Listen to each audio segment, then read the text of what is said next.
Is real democracy.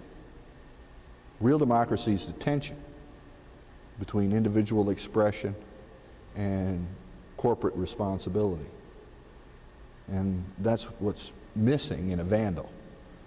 A vandal is a pure individualist or a pure communalist. They don't accept responsibility for respecting other people's work or other people's efforts. They won't do that. When you're talking about vandalism, you're talking about the flip side of humanity. Because I think that we see in the human heart and in the human person the capability and the capacity for tremendous virtue, for tremendous creativity, the ability to inspire, all of those things that speak to us about, theologically, about being made in the image and likeness of God Himself. And yet, the counter side of it is the same human heart that is capable of this tremendous virtue and talent and inspiration is also the heart that is capable of conceiving of tremendous desecration, of vandalism, of violence. Wickham statute, the need to create, and yet we see in the vandals the need for whatever reason to destroy or to tear down. And that's not a recent unfolding in the human drama. It's the one that comes to us from the first pages of the book of Genesis through Revelation.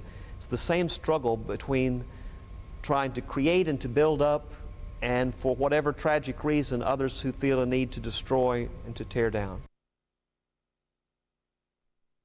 I don't know how long he'd been gone, but I went out there, 6 months or a year afterwards, and there was extensive abuse. But they were subject to that kind of thing because it was very smart for fraternities, and I guess it was true of high school people too. They'd send people out there on these scavenger hunts or Halloween kinds of things, and they'd do whatever young people do. Has any of your stuff ever been vandalized? Oh, surely. Mm-hmm. I mean, were you just expected or what? Well, I'm a good Puritan, and basically people are rotten, so that's what you can expect from them. When you're vandalizing something, you just do whatever turns you on at the time. And that's all there is to it. You just do whatever feels good that moment. Do you usually need to have, like, vandalize in front of other people? Your friends egg you on, And that's really what it's all about. It's all an extension of yourself. It's all about being cool. Do you feel defiant when you vandalize? Authority always gets in the way. Gets in the way of everything you want to do. All the fun you want to have. Do you feel like somehow that you are braver than people who wouldn't vandalize? Do you feel like that they would vandalize too, but they're too chicken? Vandalism is all about guts. Do you have the guts to do it? Are you going to do it now? Are you man enough to do it?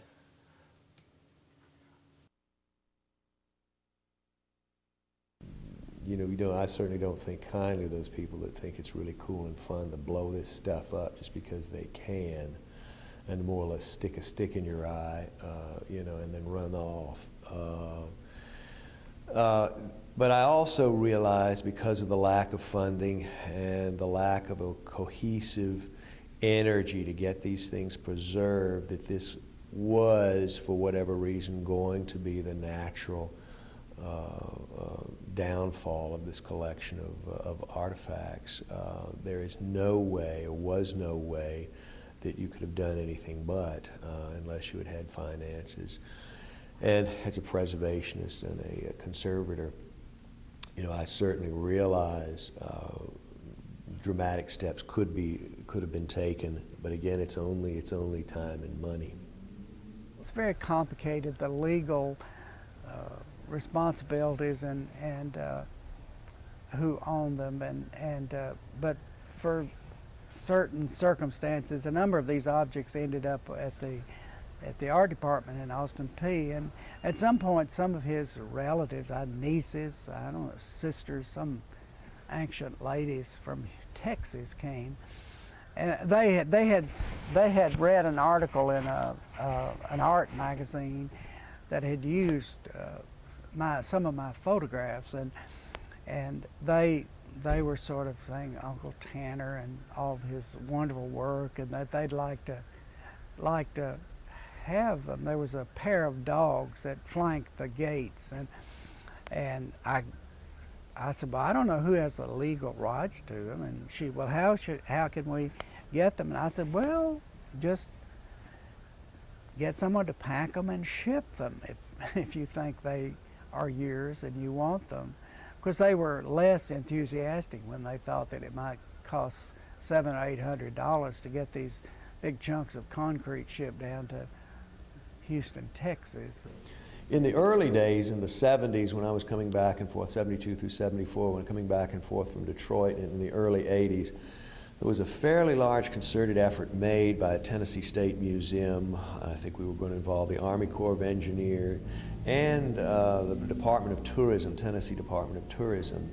And there were several roundtable discussions between, at that time, Bob Patterson, who was the director of the museum here in Clarksville, myself, and Lois Riggins, and people from the other agencies, and a family member to try and remove a piece or two from that environment and place them, and I think one of the suggestions at that time was at the Welcome Centers, Kentucky and the surrounding states, as contemporary sculpture has been placed today.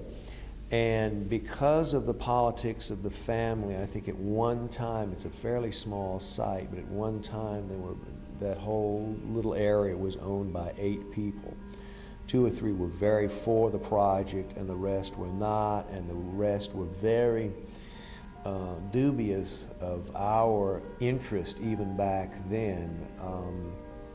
Some of them were afraid we were going to load them up and disappear in semis to New York and all be millionaires overnight, and they'd never see or hear from us again. But there was an effort. We applied for a National Endowment of the Arts grant, and we had to have matching funding for it at that time, and we did receive the grant but had to return the funds because we never got the matching funding lined up, as well as cooperation from all the other agencies involved. So that was the largest sort of organized push by professionals to save the work.